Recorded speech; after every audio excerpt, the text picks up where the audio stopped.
I first noticed her because she never rushed. Everyone else in the campus-adjacent laundromat moved like they were late for something, checking watches, tapping feet, opening the dryer door every 30 seconds as if the clothes would magically speed up. But she folded each shirt like she was convincing the fabric to breathe again. I didn't know how old she was then. Mid-40s, maybe? The kind of age that carries its own gravity. She had soft lines around her eyes that made her look like she'd spent her life squinting into sunlight, or smiling at things she never talked about. I'd see her every Thursday. Same machine. Same basket. Same quiet presence. I didn't go there for her, not at first. I went because my apartment washer was broken and because routine felt safer than admitting I'd been feeling strangely hollow lately. Those long pauses where I'd open my phone, type a message to no one in particular, then delete it before it could become real. She never tried to start conversation. She'd nod if our eyes met, but that was it. If anything, the silence around her was warm. Like standing near a heater but not close enough to feel the metal. That morning, though, something small shifted. I dropped a sock. That's all it was. A sock slipping from my basket and landing near her shoe. I bent to grab it, but she reached it first, holding it out between her fingers. "You do laundry like you're running a race," she said. Her voice was low. Not tired, just lived in. "It's not a race," I said, trying not to sound embarrassed. She gave the sock back. Our fingers didn't touch, but my eyes flicked to her hand anyway, steady, elegant in an ordinary way. I wasn't staring. Just noticing. She noticed me noticing. Her mouth curved, not quite a smile, more like an exhale shaped into expression. "You're in school?" she asked. Something like that. It wasn't meant to be vague. The words just fell out crooked. "I thought so." She returned to folding her laundry, smoothing each sleeve with a kind of practiced gentleness. "People your age move fast. Always somewhere else in their head. And you don't?" She kept folding, slower. "Not lately." There was a small pause. Not awkward, just a place where something could fit if either of us were brave enough to put words there. We weren't. Her dryer buzzed. She gathered her things, adjusting the strap of her bag over her shoulder. For a second, her hand trembled barely. Like she was holding back a thought. "See you next week," she said. "Yeah," I replied, even though I didn't know if it was a promise or a hope. She walked out.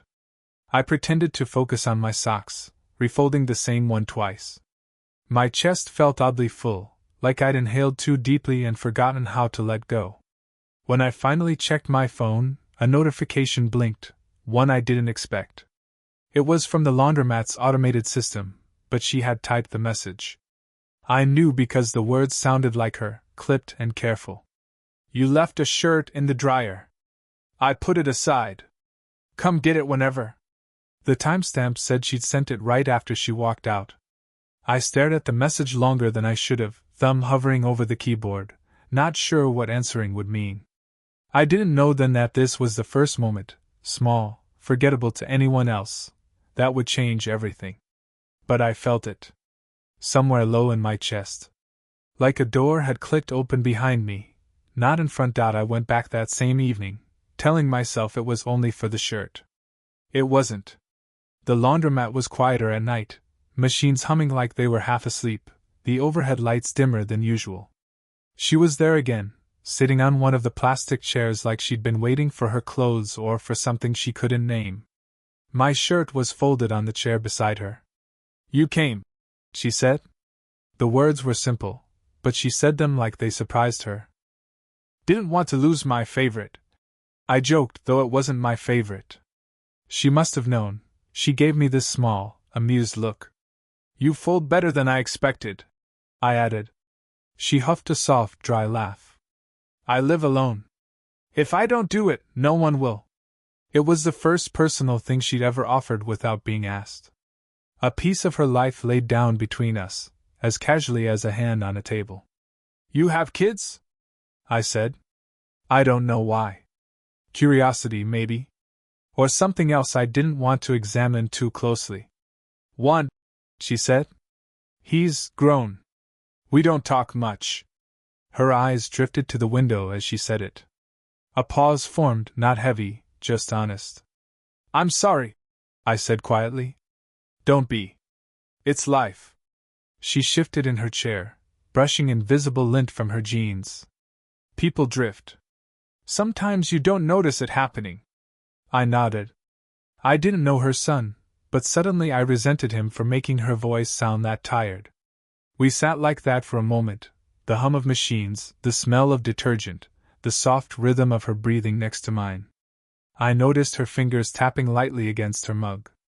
She must have gotten tea from the small vending corner. "Is that any good?" I asked. "Terrible," she said, taking another sip. "So why drink it?" "Because it's warm." There was something in the way she said warm. Something that told me warmth wasn't something she got often. She glanced at my shirt still in my hands. "You don't have to stay," she said. "I didn't mean to keep you. I'm not in a hurry." That made her look at me, really look at me. Her eyes softened, almost like she was remembering something she wasn't ready to say out loud. "You're too young for this," she said, barely above a whisper. "For what?" She didn't answer. Instead, she pushed herself up and walked toward the dryer, her hand brushing the edge of the counter for balance. Not weak, just steadying herself against something internal. I followed her without meaning to, standing beside her as she opened the dryer door. The warmth inside hit us both, and she closed her eyes for a second like the heat soothed something deep. "Hold this," she said, placing a warm towel in my hands. I took it. Our fingers grazed this time, briefly, softly, like an accident she didn't pull away from. Something shifted in that tiny touch. Something real. She didn't acknowledge it, not with words. But when I handed the towel back, her eyes lingered on mine a breath too long. And I don't know why that moment stayed with me. Maybe because it felt like someone finally saw me. The next Thursday, she didn't show up. It shouldn't have mattered. People miss laundry days. People have lives. But I still sat there longer than I needed to, pretending my clothes required 3 extra dryer cycles. The machines hummed, warm air rising and fading, the room feeling too big without her quiet presence in it. When I finally left, the door chimed behind me, too loud, too sharp, and I found myself wishing she'd walk in, half apologetic, brushing a strand of hair behind her ear like she sometimes did when she was trying to gather herself. She didn't. The week after, she returned. But she looked different. Not physically, same soft sweater, same calm hands, same subtle perfume that reminded me of rain hitting warm pavement. But something had tightened around her eyes. A slight stiffness in her shoulders. "You okay?" I asked before I could stop myself. She hesitated. A tiny pause. "Just a long week." I wanted to ask more, but she didn't give me an opening. Instead, she reached for her basket, missing the handle by a few inches, her hand trembling almost imperceptibly before she steadied it. "You don't have to pretend everything's fine," I said quietly. That made her stop. Not look at me, stop. Like the sentence caught on something inside her. "I'm not pretending," she said. But the words were too fast. Too clipped. A man around her age walked in then, nodding at her like he knew her. She tensed. Barely. But I saw it. He went to the back machines, humming something off-key. "Friend?" I asked. "No," she whispered. "Just someone who talks too much." She didn't explain. I didn't push. We folded in silence for a while, the kind that felt thick enough to wade through. She brushed lint from my sleeve without thinking, then seemed startled by her own hand and pulled back quickly.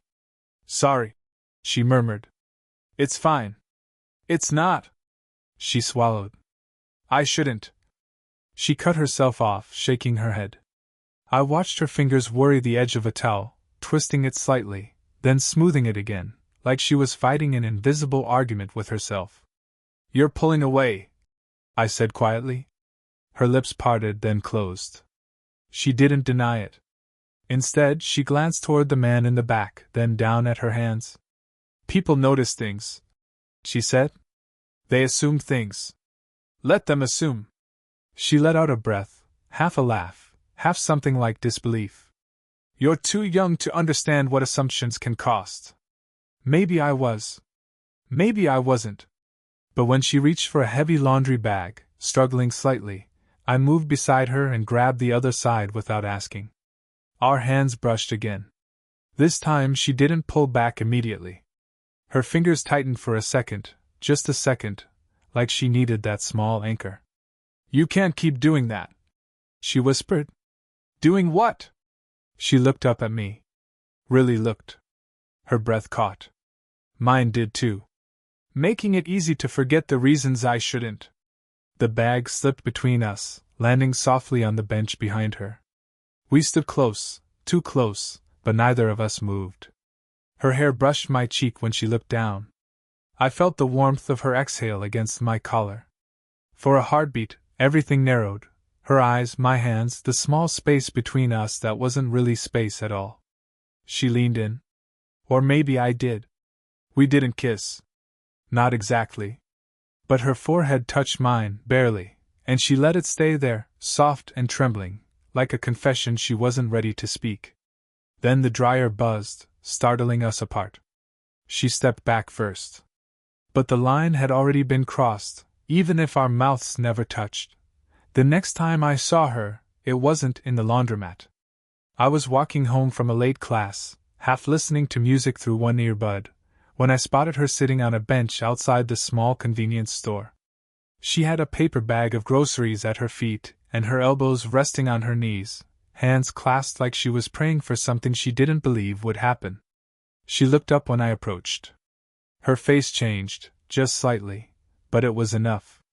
A soft drop in her shoulders. A quiet surrender. You okay? I asked. You always ask me that, she murmured. Because you never really answer. She gave a tired exhale, half a laugh. I didn't think you'd be out this late. I didn't think you'd be sitting out here alone. I wasn't planning to be. My car wouldn't start. She nudged the grocery bag with her foot. So I just Saturday. There were a dozen practical things I could have said. Offer her a ride. Call someone. Check the engine. But none of that felt like what she needed. I sat beside her. She didn't move away. The street was quiet, the kind of quiet that makes every sound too loud. A car passing blocks away. A distant dog bark. The soft shiver in her breath. You look upset, I said. That obvious? I shrugged. I've been paying attention. She stared straight ahead. Maybe that's the problem. What do you mean? Another long silence. Her fingers kept tracing the seam of her jeans, out of nervousness, or habit, or guilt. Maybe all three. My son called, she said finally. First time in months. That's good, isn't it? Her head tilted. He asked if I was seeing someone. I felt something low in my chest tighten, jealousy, fear, something tangled and unnamed. And what did you say? I said no. Then softer. But I hesitated. The admission landed between us like something fragile, something that could break if either of us moved too fast. She glanced at me, then away again. I don't know what I'm doing. I don't know what we're doing. We're not doing anything, I said, though I didn't believe it for a second. She let out a shaky breath. That's the lie I keep telling myself. A wind picked up, tugging a strand of her hair across her face. I reached up to tuck it behind her ear, instinct, nothing more. But she caught my wrist halfway, her fingers wrapping gently around mine. Don't, she whispered. Not a command. A plea. I'm not trying to push you, I said. I know, she breathed. Her thumb brushed my wrist, barely there, like she was memorizing the moment without meaning to. She leaned back against the bench, eyes closing briefly. I'm scared, she admitted. Not of you. Of what this could turn into. Of what it already feels like. What does it feel like? I asked. She opened her eyes slowly. They were glossy, not with tears, but with exhaustion. Vulnerability. Want. Like I'm losing control, she said. And I haven't let myself need anyone in a long time. I swallowed. You don't have to push me away. You don't understand, she whispered. You're 20-something. You'll wake up one day and realize you want someone your age. Someone easy. Who says this is hard? She gave me the smallest, saddest smile. Because I know myself. Another pause. Heavy. Stretching. If I let this happen, she said quietly, I won't be able to pretend it meant nothing. Her hand was still around my wrist. Mine was inches from her cheek. We were close, so close I could feel the warmth of her breath, the soft tremor in her fingers. She didn't move. Neither did I. The air felt electric, suspended. One more inch and something irreversible would happen. She held my gaze dark and searching. Tell me, she whispered, voice trembling. What are we doing? She didn't blink. She didn't look away. She just waited. For an answer I wasn't sure I was ready to give. I didn't see her for 12 days. Not 11. Not 13. 12. Long enough to feel like absence had weight. Long enough to memorize the shape of her not being there. Empty bench, quiet laundromat, cooler evenings without a reason to slow down on my walk home. After the bench night, I expected something. Not a confession, not a plan. Just a sign that the moment we almost crossed, that almost kiss, almost collapse, hadn't been imagined. But the next Thursday came. No her. The Thursday after? Still nothing. I told myself she was busy. That people have lives, routines, responsibilities. But I knew better. There was a deliberate silence sitting between us now, heavy as folded towels. I stopped showing up too. Not out of pride, out of self-preservation. Sitting in places she wasn't became its own kind of ache. One night, halfway through reheating leftover noodles, my phone buzzed. A message from an unknown number. This is her son. I think you know my mom. My stomach dropped, not from fear, something else. Something like a curtain being yanked open too fast. Before I could reply, another message came. Just so you know, she's going through something. Don't make it worse. I stared at the screen, thumb trembling slightly. What was he implying? What did he think I was doing? What did she tell him? I typed a reply. I'm not trying to make anything worse. Then deleted it. Typed again. Is she okay? Deleted that too. Every version felt like stepping into a room I had no right to enter. I didn't respond. That night, I walked past the laundromat without going inside. Through the glass, I saw an older woman wiping down a machine. Not her. Of course not. My chest tightened anyway. A week later, I saw her again, but not where I expected. She was at the grocery store, standing in the tea aisle, staring at two brands like they were moral dilemmas. Her hair was tied up loosely, a soft strand falling across her cheek. She looked tired. Softer. Faded at the edges. I almost called her name. Almost stepped forward. But then I noticed the hesitation in her hands, the way she held one tea box, then put it back. Picked up another, then set it down too. Like even small decisions weighed too much. She hadn't seen me yet. I watched her exhale slowly, shoulders lifting, then lowering. Whatever she was carrying, it was heavier now. Something had shifted in that 12-day silence. A man walked by, brushing too close. She flinched, not visibly, but just enough. A subtle stiffening in her neck. I took a step toward her without thinking. Then stopped. What if she didn't want me to approach? What if I was part of the reason she'd vanished? What if her son had said something that made everything collapse inside her? I stood there, invisible in an aisle of chamomile and Earl Grey, heart thudding like I was about to confess a crime. She turned slightly, adjusting her bag. Our eyes almost met, almost. But she looked past me, toward the exit, her expression distant. She left the store without buying anything. I didn't follow. I went home and typed a message to her. Just one line. Are you okay? I stared at it. Read it. Reread it. Then I let my thumb hover over Send, and didn't press it. I watched the unsent message sit there, glowing softly, waiting for a courage I didn't have. I didn't feel heartbroken. I felt paused. Like life forgot to finish the sentence that I didn't send the message that night. Or the night after. But by the third night, the silence felt wrong. Not just quiet, wrong. Like leaving a window open in winter and pretending the cold wasn't creeping in. So I went to her place. Not because I expected anything. Because something in me needed to know if she was okay, even if she didn't want me there. Her porch light was off. The street was quiet, the kind of quiet that made my footsteps sound too loud on her walkway. I almost turned back twice. I probably should have. But I didn't. I knocked softly. Nothing. I knocked again, barely a tap. The door opened an inch. She stood there, hair loose, sweater sleeves pushed up to her elbows like she'd been pacing or cleaning or trying not to think. When she saw me, her breath hitched. "What are you doing here?" she whispered. "I didn't know if you were okay." Her hand tightened on the door. "You shouldn't have come." "I know." I swallowed. "But I'm here." Something in her face wavered, not breaking, just loosening. She opened the door wider. "Come in." Her living room was small and quiet. A half-finished cup of tea sat on the coffee table, steam long gone cold. A blanket was folded too neatly on the sofa, the kind of neat that meant someone was trying to control something, anything. She sat at the edge of the couch. I didn't sit until she nodded. For a long moment, we didn't speak. Finally she said, "My son told you he contacted me."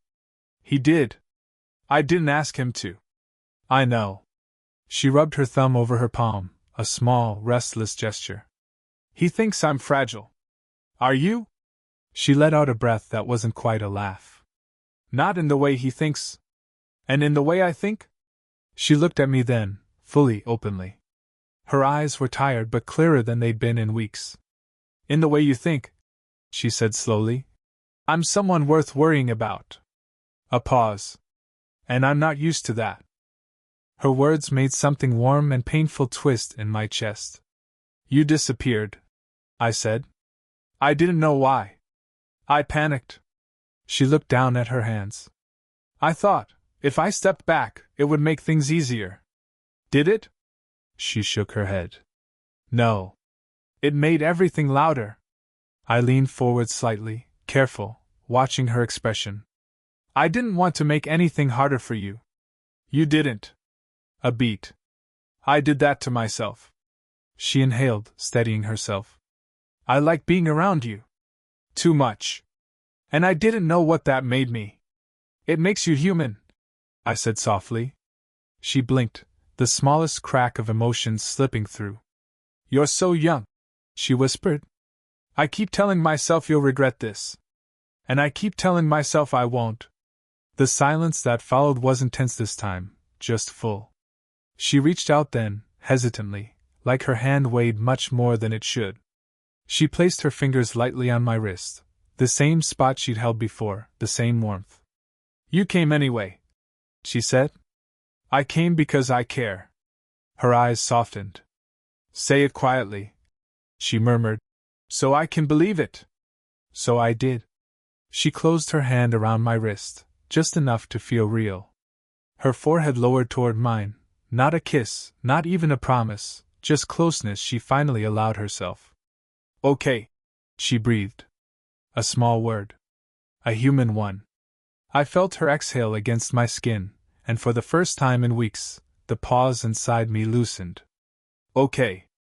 Time didn't fix everything. It just softened the edges. Some weeks were quiet. Some were strange. Some felt like life was trying to return to whatever, before, used to be, but neither of them fit there anymore. Not really. They didn't rush it. They didn't label anything. They simply stayed. Her morning walks shifted again. Sometimes she took the long route past the park. Sometimes she didn't. But on the days she did, she always passed their bench, and found herself looking for him without meaning to. He didn't always show up. Work shifted, schedules collided, life did its usual thing of getting in the way. But when he was there, sitting with that familiar black coffee warming his hands, the world felt strangely aligned, like a sentence picked up after a long pause. 8:47, he said once as she sat next to him. She blinked. What? He lifted his cup slightly. That's when you usually show up. She didn't know what to say to that. So she just smiled, small and embarrassed and warmed in places she didn't want to admit still felt cold sometimes. Their conversation stayed simple. Safe. A little too careful. But their silences changed, softer now, not tense.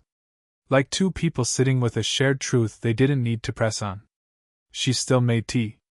He still drank it even though he preferred his coffee darker than night. She noticed he'd stopped pretending to like it though.